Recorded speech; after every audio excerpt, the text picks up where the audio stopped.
अच्छा, trade close करवाने की जो मेन रीज़न थी ना वो ये थी कि अगर मैं आपको ये वाली कैंडल दिखाऊँ ना, 15 मिनट की कैंडल है और ये हमारी बनी है पूरे 9 बजे, ठीक है। और 9 बजे जो क्लोजिंग हुई है ना, वो क्लोजिंग इसकी इस वाली कैंडल की जो क्लोजिंग है ना, ये थी हमारी 8:45 से लेकर 9 बजे तक। इसने ऊपर तो दी, लेकिन इसने क्लोजिंग ये वाला जो एरिया मैंने मार्क किया था ना, इससे ऊपर नहीं दी। और यही एरिया का मैंने तज़किरा किया था, अगर इस प्राइस से ऊपर क्लोजिंग नहीं हुई तो फ़ौरन सेलिंग आएगी। तो एग्जैक्ट वही हुआ कि क्लोजिंग 9 बजे वाली यहाँ पे नहीं हुई, और एग्जैक्ट वही चीज़ हुई कि यहाँ पे आ गई हमारी सेलिंग। और जैसी सेलिंग आई तो हमारे ये हायर बायर का एरिया है जहाँ पे बहुत ज़्यादा बायर बैठे हुए हैं। तो इस एरिया पे जैसे ही इसने टैप किया, फ़ौरन हमारी यहाँ पे बाइंग हुई और इधर से फ़ौरन विक बनी। विक का मतलब ये है कि यहाँ पे बायर्स बहुत ज़्यादा हैवी थे, फ़ौरन बाइंग आई और प्राइस हमारी ऊपर वाली साइड पे निकल गई।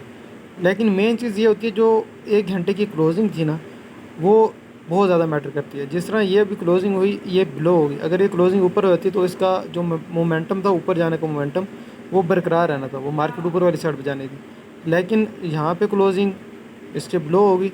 सो अभी जो मोमेंटम है वो मार्केट का ये बन गया कि ये लोअर साइड पे जाएगी और एग्जैक्ट उसी बाइंग एरिया के अंदर गई है, ठीक है ना। अभी यहाँ पे हम देखेंगे कि हमारे पास जो बायर हैं वो यहाँ पे एक्टिव हैं या नहीं है। तो इस वजह से मैंने जो ट्रेड थी वो क्लोज़ करवा दी, क्योंकि हमारी यहाँ पे वो जो क्लोजिंग थी वो नहीं हुई। तो काफ़ी ज़्यादा चीज़ होती हैं जो मार्केट के अंदर अपना काम करती हैं, इफेक्ट करती हैं। तो उस हिसाब से जब आपने ट्रेड ली हो मुकम्मल एनालिसिस करके और अपने जो भी एक्सपीरियंस है उसको यूटिलाइज़ करके, तो आपको पता होता है प्राइस कहाँ तक जाएगी। तो फिर ये नहीं है कि आप हमेशा ट्रेड लो और हमेशा आपकी ट्रेड की जो टीपीस हिट हो, ठीक है ना। क्योंकि आपने चलना होता है अपने लॉजिक के हिसाब से, और अगर आपका लॉजिक उसके साथ आपकी ट्रेड फेल हो गई है तो कोई मसला नहीं है। नेक्स्ट टाइम आप दोबारा उसी लॉजिक को लेके चलेंगे, दोबारा आप प्रॉफिट बना देंगे, ठीक है ना। या अगर वो लॉजिक आपका काम नहीं आएगा, आप वो लॉजिक छोड़ देंगे। तो मोस्टली मैं जो टाइम फ्रेम है उसके ऊपर भी ट्रेड करता हूँ, उसके ऊपर भी मैं चीज़ें देखता हूँ, काफ़ी ज़्यादा चीज़ें मैं फैक्टर देख के ट्रेड ले रहा होता हूँ। तो ये वही चीज़ थी जो मैंने आपको बोला था, अगर क्लोजिंग इससे ऊपर नहीं हुई तो फ़ौरन सेलिंग आएगी। और ये देखें सेलिंग कितनी हैवी थी, ठीक है, और फ़ौरन इस एरिया को उसने कर दिया टैप। अभी पर्सनली मैं इसको सुलाना को होल्ड कर रहा हूँ, क्योंकि मुझे इसके अंदर थोड़ा सा पोटेंशियल नज़र आ रहा है कि मार्केट इसकी ऊपर वाली साइड में मूव करेगी। लेकिन क्या है, विद एसएल चलूँगा। जो मैंने आपको एरियाज़ बता दिए हैं, इसी एरियाज़ के अंदर मैं इसकी बाइंग बना रहा हूँ, ठीक है। एसएल वही 236.7 वाला 70 वाला रखा हुआ है। पहली रेंज तो ये है कि इधर से इसको पंप करना चाहिए। अगर इधर से पंप होगी फिर भी ठीक है, अगर नहीं पंप हुई तो दैन 234 से लेके 232 वाला है, वहाँ पे जाके बाइंग कर लेंगे। और उसका एसएल मैंने आपको बता दिया, ऑलमोस्ट मैं अपना पर्सनली रखूँगा 229 के करीब। और वहाँ पे फिर देखेंगे मार्केट ऊपर मूव करती है या नहीं करती। अगर ऊपर करी तो ठीक है, ना हुआ तो फिर हमारा जो एसएल है वो वहाँ पे हिट हो जाएगा। लेकिन चीज़ ये है कि अगर आपका एसएल हिट हो भी रहा है तो उसको कोई ना कोई लॉजिक होगा, हाँ यार इस लॉजिक के तहत हिट हुआ है, ताकि नेक्स्ट टाइम आपको वो एक्सपीरियंस बने। ये नहीं है कि आपको कोई लॉजिक नहीं है, आपने ट्रेड ली विदाउट लॉजिक और वो आपके यहाँ स्टॉप लॉस बीट हो गया, आपने उससे कुछ सीखा भी नहीं है। आपका जब भी लॉस हो आप उस चीज़ से सीखो, यार ये मेरा लॉस क्यों हुआ है, कौन सी ऐसी चीज़ है जो मैंने मिस किया जिसकी वजह से लॉस हो गया।